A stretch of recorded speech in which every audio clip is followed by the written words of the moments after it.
Tiffany Matthews, best-known realtor in the Baltimore, Maryland area. How are you doing today? Hopefully everyone is doing well. I wanted to talk to you today about a couple changes that have taken place in the real estate world in regards to the National Association of Realtors. So they have released a new policy, and most realtors, reputable realtors, are affiliated with the National Association of Realtors because we look to them for practical practices and ethical policies and procedures in regards to our buyers and to our sellers. So what this change is, so they have basically restated that the seller no longer has to offer a compensation or co-op with a buyer's brokerage to offer compensation for that buyer who is purchasing their house. Okay. In a nutshell, they can offer $0, guys, for compensation to go towards the buyer's brokerage. Okay. So we'll talk about what that means for the seller and for the buyer, okay, as I get into this a little bit further and explain more details. So why are they making this change? So they're making this change because there are 2 lawsuits against the National Association of Realtors right now. Excuse me, guys, if you hear me clear my throat.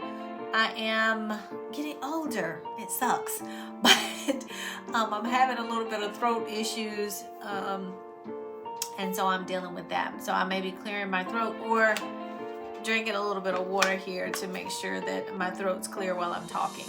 And I'm going to take a quick little swallow. So these 2 lawsuits that are set to start trial in October 16th to be exact of this year. They're being sued because basically these individuals have made a claim that the National Association of Realtors has created a conflict of interest in regard to the sellers maximizing their home sale by requiring the seller to provide compensation to the buyer's brokerage, which in turn the buyer's brokerage is going to be countering the seller and the seller's brokerage to lower the house purchase price and fix anything that might be wrong with the house. So the sellers are saying basically, hey, we see this as a contraindication or contraindiction to what we're trying to do. We're trying to sell our house and maximize the amount that we're selling the house for, but yet we're having to pay compensation to the buyer's agent who's going to come and counter us to get us to lower our home sale or price. I get that. It makes sense, right? So we'll see what happens with this lawsuit. I encourage everybody to follow this outcome. You can Google it. You can check your local news paper about it potentially, or go straight to the National Association of Realtors website. So how is this going to affect buyers and how is this going to affect sellers? So I'm going to start with the sellers first. Potentially this sounds really good for sellers. So they no longer have to offer any commission to the buyer side of things, and that might mean a lower commission that they have to actually pay to their selling agent, because basically the way that it works, there's a commission amount that is negotiated between the seller, the home seller, and the brokerage, and that commission amount is taken and it's split, because again the buyer's agent typically would get some of that commission, and then if there's any commission that is split between the brokerage and the actual listing agent, that would be split as well. So it's potentially a 3-way split just on the seller side. So again, that might mean a lower amount that they're paying in commission because they no longer have to worry about that split. However, there may be a chance that it might stay the same. It might stay the same, or it might even go higher. So I'll explain those here shortly. But let's just continue to go through the list. What else? Potentially because of this, the seller is going to have fewer buyers looking at their house. And you may say, why? How is that going to affect few buyers coming to look at a house? Well, let me explain that. So a buyer's agent functions to bring buyers to the table, ready, willing, and able buyers. So when I say that, I mean these buyers have been vetted, they have been pre-qualified, and they actually can purchase a house. So realtors are bringing people who can actually buy to see these properties. So because there's not going to be any compensation potentially from the seller side to the buyer's brokerage, you may have less buyers that are being brought to actually see your house. Okay, so that's one thing too. Now let's switch over to the buyer side and see how is this going to benefit buyers, or how is this going to impact buyers. So first I want to say that if you have money and you've got a nice savings, you've got investments, you've got stocks, you got your ish together, basically. This is not going to affect you as a buyer. Okay? You having to pay your own buyer's commission is not going to affect you at all. It's a drop in the bucket. As a matter of fact, you probably were, I don't want to say getting over, but you had a high advantage to the seller actually contributing to your home purchase, or your representation commission. Let's say it that way. So again, this is not going to affect you if you have money, but it is going to hurt those minorities, which would include the Black, Latino, Asian population, middle class to lower class, from a economic standpoint. It's going to affect them the most. So it's going to mean that they're not going to have representation from a licensed professional when they're trying to purchase their home. So, and if we really think about that, those are the folks who need, want, and are trying their darndest to have home ownership. Okay, so it's going to negatively impact that group that I just mentioned. What else? Because of that, they're not going to be able to pay the commission, chances are. It's going to deter them from even attempting to seek out a realtor for help when it comes to purchasing their home.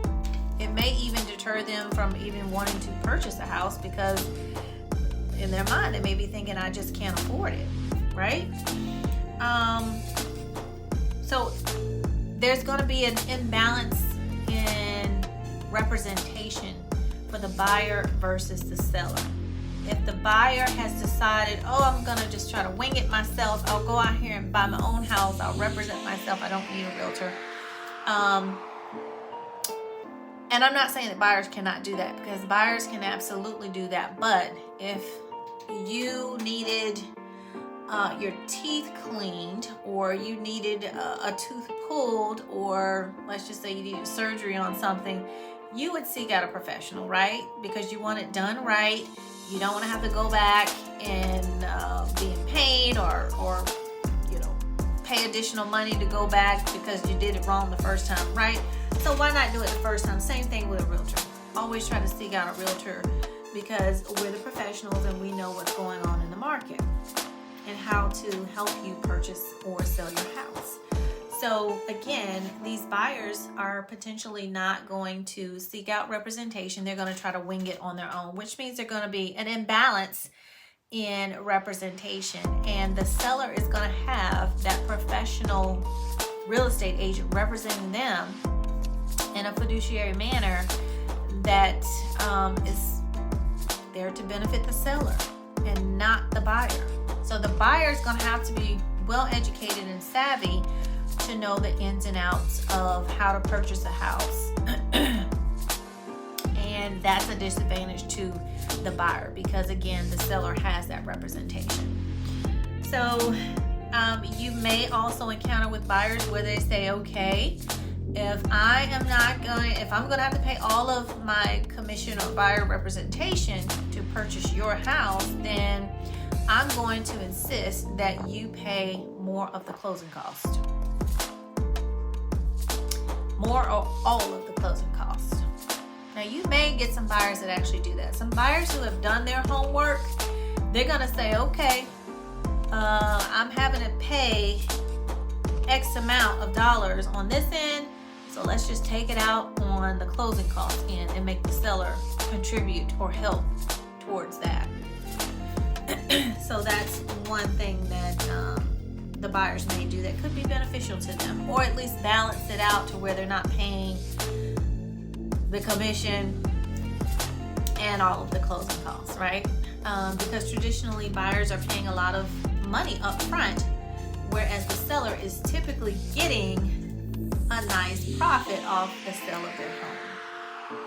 So the premise behind the buyer, or not the buyer, but the premise behind the seller actually offering a commission towards the buyer's broker is really to benefit the seller when you look at it. So it's helping the seller in a couple ways. It's gonna bring attention to the seller's home because realtors are looking at the MLS, they're looking to see what's going on with the house, they're looking to see do they have clients who could potentially purchase this house, and they're also looking at that compensation. How can it help my buyer when it comes to purchasing your house? How can this help my buyer so that they're getting proper representation, and especially if this is a house that the buyer is just in love with, right? So it's going to have more buyer's agents trying to show your house. Okay? Which is going to mean more traffic, more foot traffic in and out of the house, showing it to potential clients. That's going to create word of mouth in the real estate world as to regards to, look at this house, it's for sale. So it's just a bonus. It's extra marketing that's coming from both sides. It's coming from the buyer side, and it's coming from it's coming from the seller side. Now, mind you, I can only speak for myself, but I do not, by all means, try to sell a house just based off of the commission that's being offered on the seller side. So for me, I have a set rate that I charge my buyers for my services and the value that I bring to the table. So regardless to what the seller is offering, my fee is my fee. So whether that be paid on the buyer side, or whether the seller is offering that and it goes towards to help the buyer, my fee is my fee. So I do not base what I do with my clients off of the commission rate. Okay, just wanted to put that out there, and no other realtor should be doing that either. But I'm just pointing out the benefits of what offering or co-opting with a commission rate to the buyer's brokerage, how that's going to benefit the seller. That's all. Excuse me. So back to, let's talk about the buyer. I think I mentioned that you may have fewer buyers trying to actually purchase because they are deterred or feel that they don't have proper representation or feel like they can't actually afford to purchase the house and pay for a commission for representation. That may cause a trickle effect by having fewer buyers in the market to purchase a home. If there are fewer buyers to purchase a home, that means potentially the seller's house may be sitting on the market longer than it would be if there was some type of co-opting with the buyer's brokers so that there's more foot traffic coming to actually show your house. There's incentive to actually try to sell your house because but the buyer's brokers know they're going to be compensated for their services. Hope this is making sense, guys. And I want to make sure that I explain it in a way that makes sense and that shows both sides of the equation. Okay, so there are pros and cons on both sides, and it's going to be very interesting to see how this all plays out, and what's going to be the recommendation of realtors to their clients on both sides. Again, I think I mentioned that for me, with my clients, my buyers, there's a fee that we negotiate, and that is the fee. So I always explain that, typically the seller is offering some type of commission. It may be the full amount, it may be over the amount, or it may be under the amount. But if it is under, or if it's nothing offered, then the buyer is responsible for that fee at the closing table. And most of my clients are okay with that. On the seller side, I always try to do my best to explain to the seller, this is what the commission actually is going to cover. So everything that you're getting for the commission amount that I am asking, this is the value that I'm bringing to the table, but also to show this is how I use that commission to actually help promote and sell your property by co-opting with other buyer brokers, because they're going to be the ones actually showing your property. They're bringing their potential clients who are ready, willing, and able to purchase the house. They're going to be the ones bringing them to the house and taking them on a tour of the house. So I always try to explain the benefits of why it has been done this way for so long. And again, there are pros and cons on both sides. But at the end of the day, if both parties can be happy, the seller can get the profit amount that they want to get, and the buyer can get into the house that they want to purchase without so much upfront cost, then I think it's a win-win on both sides. Again, this is going to be interesting, guys, to see how this plays out, but I'd love to hear your comments about it. So jot them below. If you have questions, definitely reach out to me via email or via telephone. The information will also be listed below in the comment section. And thank you so much for taking the time to listen, and we will see what happens once these cases actually go to trial. Have a great day.